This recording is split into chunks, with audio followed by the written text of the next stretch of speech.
আজকের ভিডিওতে আপনাদের সাথে আমি শেয়ার করতে যাচ্ছি ইউটিউবে নতুন যুক্ত হওয়া 5টি দুর্দান্ত ফিচার যার প্রতিটি আপনার ইউটিউব চ্যানেলে ভিউজ, সাবস্ক্রাইবার এমনকি রেভিনিউ বাড়াতে সহায়ক হতে পারে। তো চলুন জেনে নেই এবং আপনার ইউটিউবের সাকসেসের পথে আরো এক ধাপ এগিয়ে যাই। 1 নম্বরে রয়েছে কন্টেন্ট ডিটেকশন টুল।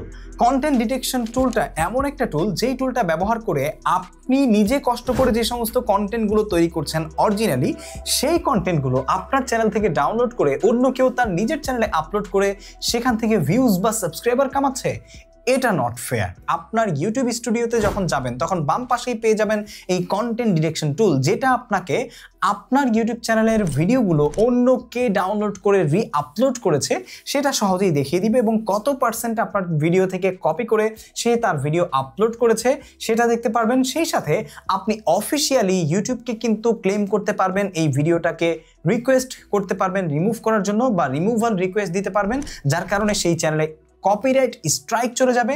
অথবা আপনি যদি তাকে ওয়ার্নিং দিতে চান তাহলে অফিসিয়ালি ইউটিউবের মাধ্যমে কিন্তু তাকে ইমেল করতে পারবেন যে আপনার ভিডিওটা যেন সে নামিয়ে ফেলে, নতুবা আপনি তাকে স্ট্রাইক দিতে বাধ্য হবেন। সো এই কাজগুলো আপনি কিন্তু এখন থেকে খুব দুর্দান্তভাবে করতে পারবেন। যদিও কপিরাইট ম্যাচ টুল নামে এই টুলটি এর আগে ছিল, তবে এখনকার টুলটা আরও স্মার্ট, আরো অ্যাকুরেট এবং আরো ডিটেক্টেবল। 2 নম্বরে যেটা রয়েছে সেটা হচ্ছে এবি টেস্টিং ফিচার। এখন থেকে আপনি আপনার ইউটিউব চ্যানেলে আপলোড করা প্রত্যেকটি ভিডিও টাইটেল এবং থাম্বনেলকে এবি টেস্ট করতে পারবেন ইন্ডিভিজুয়ালি। সেছাড়া আপনি কিন্তু চাইলে এটাকে কম্বাইন্ড বা একসাথে দুটোকেই আলাদা আলাদা গ্রুপ করে এবি টেস্টিং করতে পারবেন। আপনি কিন্তু ইউটিউবে একটি ভিডিও আপলোড করে সেই ভিডিওতে 3টি আলাদা টাইটেল, 3টি আলাদা থাম্বনেল এবং 3টি আলাদা গ্রুপ করেও চাইলে আপনি টাইটেল এবং থাম্বনেলকে কিন্তু আলাদা আলাদা করে সেট করে সেটা টেস্ট অ্যান্ড কম্পেয়ার বা এবি টেস্টিং করতে পারবেন, যার কারণে আপনি নির্ধারণ করতে পারবেন আপনার ইউটিউব চ্যানেলের কোন ভিডিওটার জন্য কোন থাম্বনেলটা এবং কোন টাইটেল গ্রুপটা সবচাইতে বেশি এবং বেটার পারফর্ম করছে, যার কারণে আপনার চ্যানেলের ভিউজ কিন্তু আপনি তুলনামূলক বাড়াতে পারবেন এবং ভিউজ বাড়লে সাবস্ক্রাইবার বাড়বে, ইনকাম হবে, এটাই তো স্বাভাবিক। 3 নম্বরে রয়েছে কোলাবোরেটর ফিচার। এক্স্যাক্টলি, এখন থেকে আপনি ভিডিও আপলোড করার সময় সর্বোচ্চ 5টি অন্য চ্যানেলকে কোলাবোরেটর হিসেবে ইনভাইট করতে পারবেন এবং সেই ইনভাইটেশনগুলো সেই চ্যানেল অ্যাকসেপ্ট করলেই কিন্তু আপনার চ্যানেলের সেই নির্দিষ্ট ভিডিওগুলো কিন্তু ওই চ্যানেলের সাবস্ক্রাইবারদের সামনেও ইমপ্রেশন আকারে দেখানো হবে। তার মানে সেটা ওয়াইড রেঞ্জ অফ অডিয়েন্স পেয়ে যাবে। তবে আপনি চাইলে কিন্তু আপনার সেই ভিডিওর যে অ্যানালাইটিক্স রয়েছে সেটা পার্শিয়ালি আপনার সেই কোলাবোরেটরসদের সাথে কিন্তু শেয়ার করতে পারবেন, কিন্তু সেখান থেকে যে পরিমাণ ভিউজ আসবে বা যেই রেভিনিউটা জেনারেট হবে সেটা সম্পূর্ণ অরিজিনালি যেই চ্যানেলে কন্টেন্টটা আপলোড করা হয়েছে সেখান থেকেই শুধুমাত্র যাবে। তবে সেখানে আপনি যখন কোলাবোরেটর যাদেরকে ইনভাইট করেছেন তারা অ্যাকসেপ্ট করে ফেলেছে, তারপরেই কিন্তু আপনার সেই ভিডিওর একদম সাবস্ক্রাইব বাটনের পাশেই তাদের চ্যানেলের লোগো সহ এবং সাবস্ক্রাইব করার অপশন সহ সেখানে ভিজিবল থাকবে, যার কারণে অডিয়েন্স চাইলেই যে কোনো চ্যানেলকে সেখান থেকে কিন্তু সাবস্ক্রাইব করতে পারবে।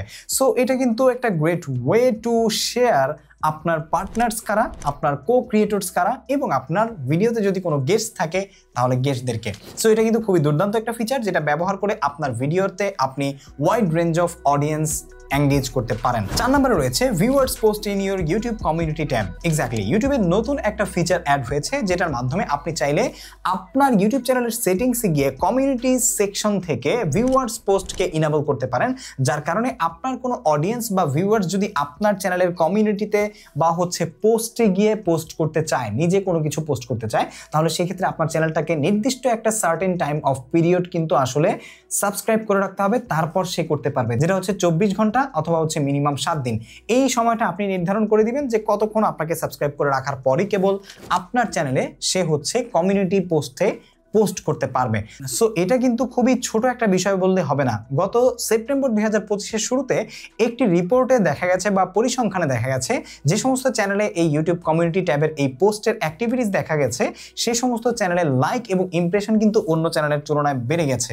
তাই আপনি চাইলে এই পোস্টের সিস্টেমটাকে কিন্তু ব্যবহার করে আপনার চ্যানেলে সাবস্ক্রাইবার নিয়ে আসতে পারেন অথবা ভিউজ বাড়াতে পারেন। 5 নম্বরে হচ্ছে মিডিয়া কিট। মিডিয়া কিট হলো আপনার ইউটিউব চ্যানেলের এমন একটি ফিচার যা আপনি আপনার চ্যানেলের আর্ন সেকশনে গিয়ে ব্র্যান্ড কানেক্ট থেকে একটি পিডিএফ ফাইল আকারে আপনার চ্যানেলের জন্য আপনার চ্যানেলের সম্ভাব্য স্পন্সরশিপ কোম্পানি, ব্র্যান্ডস এবং সিকিউর ডিলসের ক্ষেত্রে একটা অফিসিয়াল স্পন্সর অডিয়েন্স ইন্টারেস্ট এবং জিওগ্রাফিক্যাল যে অডিয়েন্স ডেটা আছে সেগুলো হচ্ছে তাদের সাথে চাইলে আপনি শেয়ার করতে পারবেন, যার মাধ্যমে স্পন্সর কোম্পানি বা ব্র্যান্ড হচ্ছে বারবার আপনাকে যে আপনার চ্যানেলের ডেটা, অডিয়েন্স ইন্টারেস্ট, অডিয়েন্সের ইনফরমেশন এগুলো চেয়েছে বিরক্ত করে, সেটা শুধুমাত্র এই একটি একমুখী সকল প্রশ্নের উত্তর সংক্রান্ত অফিসিয়াল ডেটাই কিন্তু দিতে পারে, যেটাকে বলা হচ্ছে মিডিয়া কিট। এটা আপনি চাইলে খুব সহজেই আপনার চ্যানেলের আর্ন সেকশন থেকে ব্র্যান্ড কানেক্টে গিয়ে একটা ক্লিক করে পিডিএফ ফাইল আকারে ডাউনলোড করে নিতে পারবেন, যেটা কিন্তু খুবই অ্যামেজিং। সো আপনার কাছে এই 5টি ফিচার থেকে কোন ফিচারটি সবচেয়ে বেশি ভালো লেগেছে অবশ্যই আমাকে কমেন্ট সেকশনে জানাতে ভুলবেন না।